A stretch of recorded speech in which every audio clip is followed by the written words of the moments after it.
Hello, lovelies, and welcome back to Mama G Gear. It's Mama G here, and kind of doing an unconventional tutorial. I started making a mandala vest, which I intend on making it into a sweater. Yes, I like to make sweaters, but I'm documenting this because I'm going to try something because I really like hoods. So I'd like to see if I can make this mandala vest into a sweater with a hoodie. And I thought I would kind of maybe start this as an unconventional tutorial in case it does work out properly, and then you guys will know what I did. All right, first off, I'm using a 5.5. This is my green furls. I'm using Mandala bonus bundle. I had 3 of these, so I thought that should be plenty enough yarn for what I'm trying to do. It's a 3-weight, 100% acrylic, and there's 1,181 yards per cake.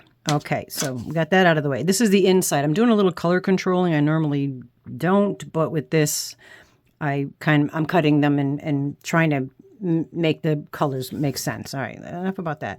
All right, so basically, I'm not going into the stitches in here because I'm going to explain to you why I'm not. All right, so to start your mandala, or the one I did, all I could say is what I did, and I'm not following tutorials or patterns or anything like that. I just did a magic circle through 12 double crochet stitches, and a lot of this is double crochet, and then doubled them up, you know, how you make something into a circle where you double the next row, every third one's the next row, every fourth double and, increase every fourth one the next row, blah, blah, blah.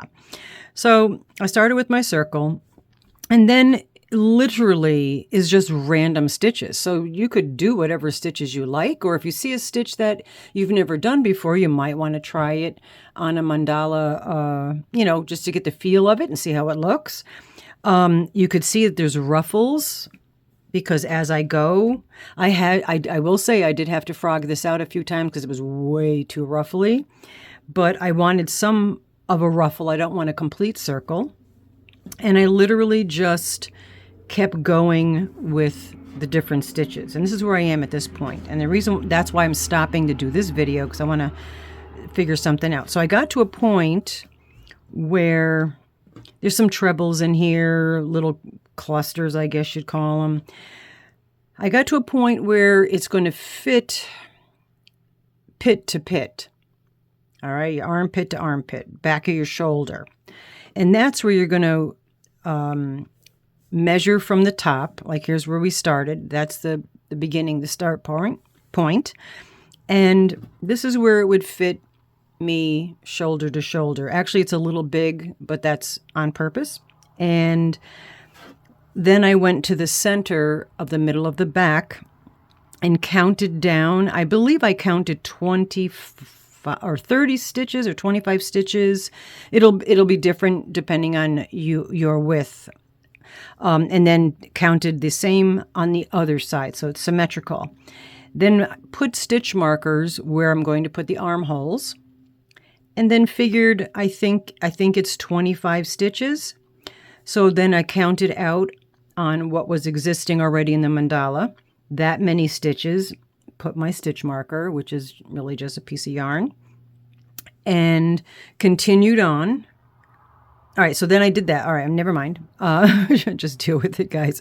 All right, so now I've got stitch markers they're not here now, but the stitch markers that were on the beginning, the top part of the sleeve, and then stitch markers on where I'm going to come back into the mandala to make the hole. You can add here if you'd like. That's possible. I did not. I think this was 25, so when I came back around, when I got to this point, I chained the amount of stitches that are, I believe, like I said, I believe it was 25, which would give you 50 all the way around. And in the 25th on here, I connected. So then continued on with the single crochet all the way around until I got to the other side. And again, started where I want to make the armhole and counted out those stitches to the other stitch marker and then went back up to the center. All right, so that's basically, there you go, folks. That's your mandala vest. All right. And then you just keep going because now this part here is all going to be your front. And then on most mandalas, this top part folds over like a collar. Oh, got to cut some strings. I try to tuck in my ends as I go, just because we all know how that is, tucking in ends. When you're done with your project, last thing you want to do is tuck in ends. And this is why I'm showing this part of this video, is because I'm going to attempt something, and I wanted to let you guys know now that I want to make a hood off of this instead of a big flappy collar, because we need space, because this is going to be the front of your arm. You need space. This has got to go out wider because that's going to go in front of you, all right? Which would create, and does create, in a normal mandala vest, an awfully large collar that's going to come around back. So I'm going to make that a hood. So what I've decided to do is I'm at this point now, I'm back to the center. I just did a round of, I did some trebles, and then I did a round of half double crochet. I'm going to actually stop here, tie this off. Okay. And then where the sleeve is, I'm going to try this on. I'm not going to show you what it looks like, but I'm going to try this on and see where I want to start the ends to continue to make the front of the sweater. Because, like, again, this is a vest, but I want to make it a sweater. I'm going to add sleeves. And I'm going to go from this point, say it's here, and go all the way around with whatever stitch I'm doing. Go all the way around the mandala sweater, all the way up to the equal and opposite side. Stop there, add on, and go in the other direction. So now this mandala is going to have nothing up here. It's just going to continue out with the stitches this way to add to the front of the sweater. Then when I'm done with that, I'm going to come back in, because I'm going to have, now you have to envision this, that you're going to have a whole section of stuff done here and a whole section of rows done here. Then I'm going to put it back on and then go back and forth on the top part to create a hood. And in doing that, in my brain, it makes sense. Is it going to work? I don't know. You may never see this video because I might have screwed it up really bad. But just in case it doesn't screw up, I'm going to increase in the center so that the hoodie is going to have a slight point out and give it more like I don't know. I always call it a Wuthering Heights hoodie. I don't know. That's one of my favorite movies. So anyway, so it's going to have an angle on the back of the hood, and hopefully that hood will circular to the front of the sweater. So fingers crossed, guys, that this works. And as I go, I will add to this video. So if you're seeing this, keep watching, because I might have figured it out. All right.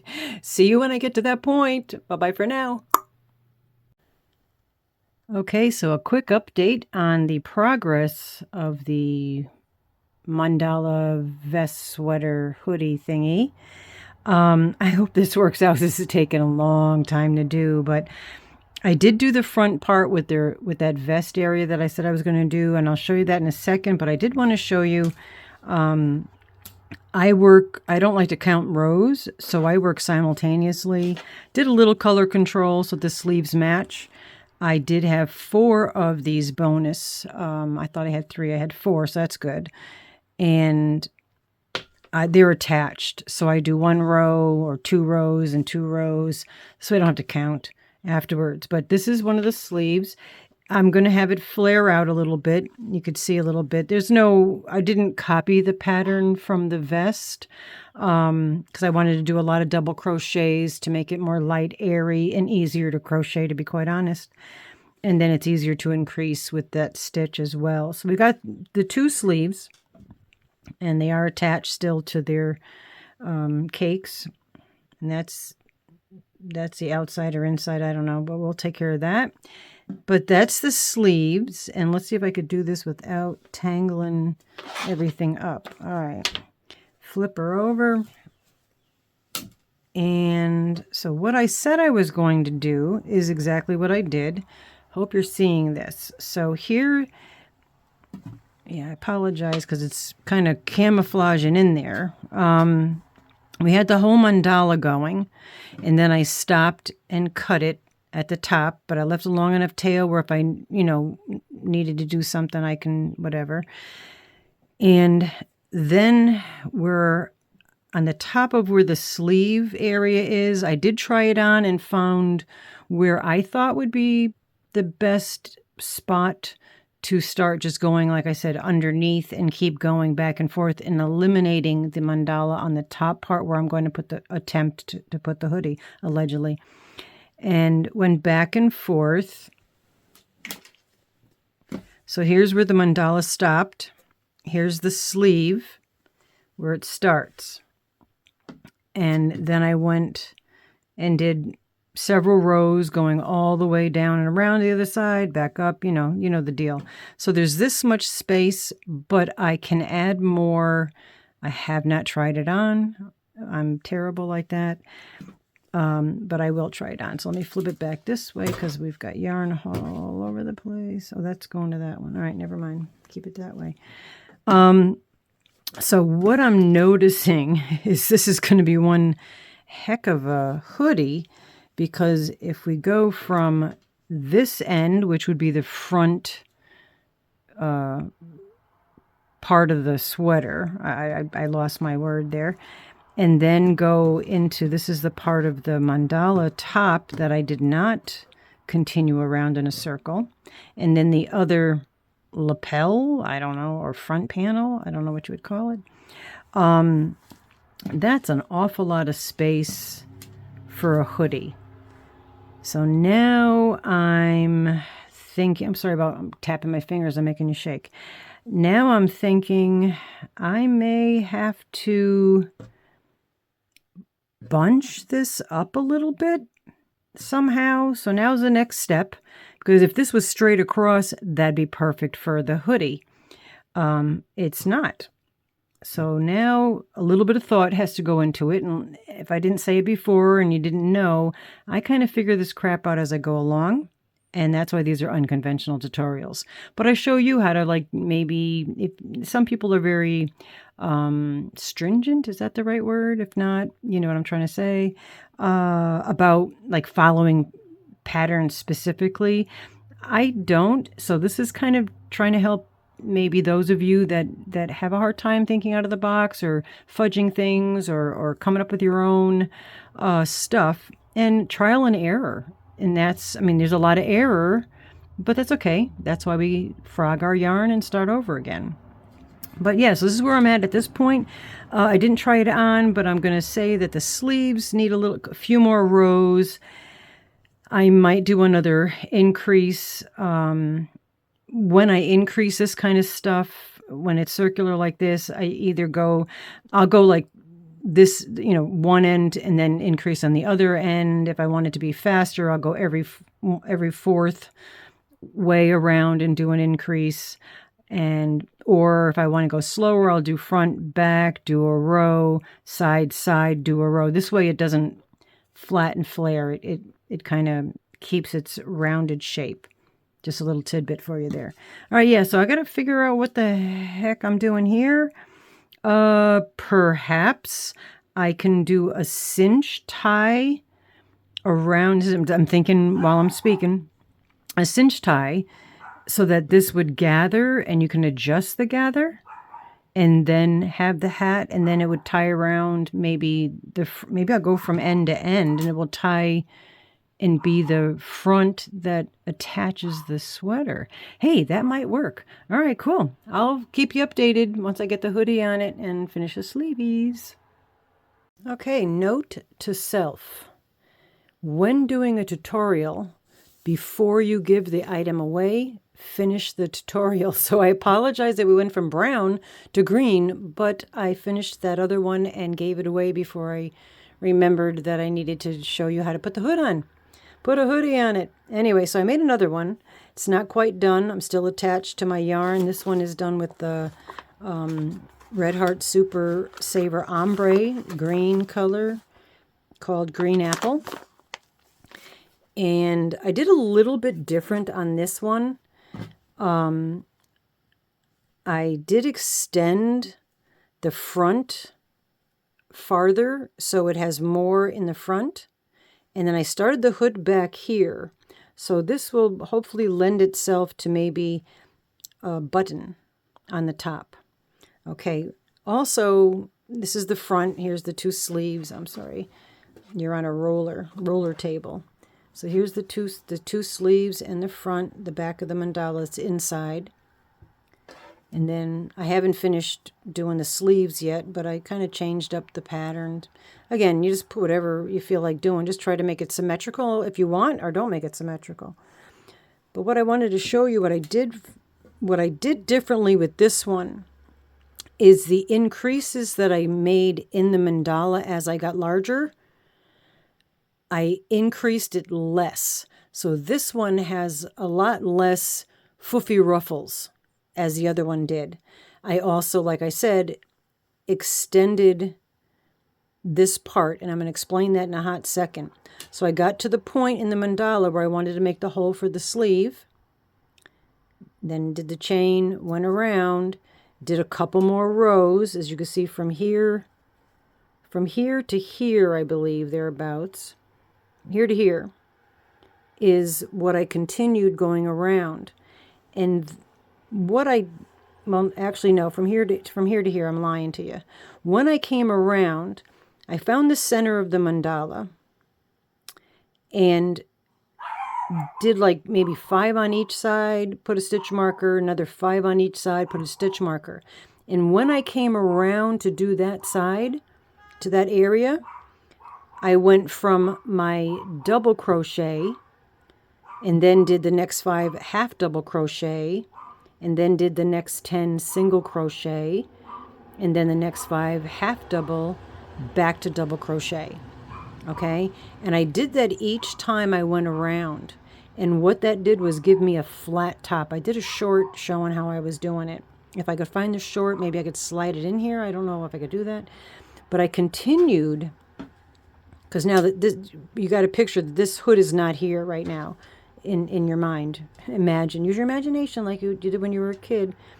And I kept going around and around until I got to probably about here, and then went back all the way around to the other side, opposite and equal, stopped, added, turned around, and went back to this side, opposite, equal, stopped, went. So that's how I finished the outer part, and I was able to extend that.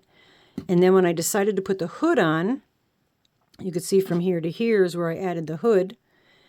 I just kind of gauged where I would like it to be, where it fit around my neck and in the front of me.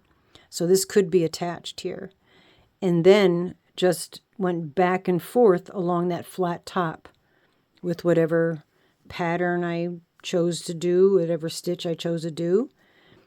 And then this picture, this, not attached, so you'd have a flat, square, rectangular type shape, and then from the beginning joining in the front of the hood on the opposite side, so you put the good sides together, and then continued, and I just did a single crochet and crocheted the 2 tops of the hood together to the end, and I got to tuck that in, and then there's your hood.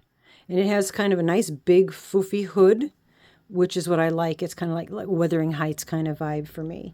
But yeah, so hopefully I will get somebody to try this on, and once I finish the sleeves, I'll show you the bottom. See how it's less floofy? It's definitely less ruffly, and more space in the inside. And I learn as I go. That's why I do these unconventional tutorials. That was horrible. Anyway, so yeah, that's the Mandala hoodie sweater thingy. And sorry that it went from brown to green, but yeah, that stuff happens. Hey, love you guys. Don't forget your thumbs. Subscribe if you're not. I would appreciate it. We always could use some more yarnalicious family members. And we'll see you next time. Bye-bye for now.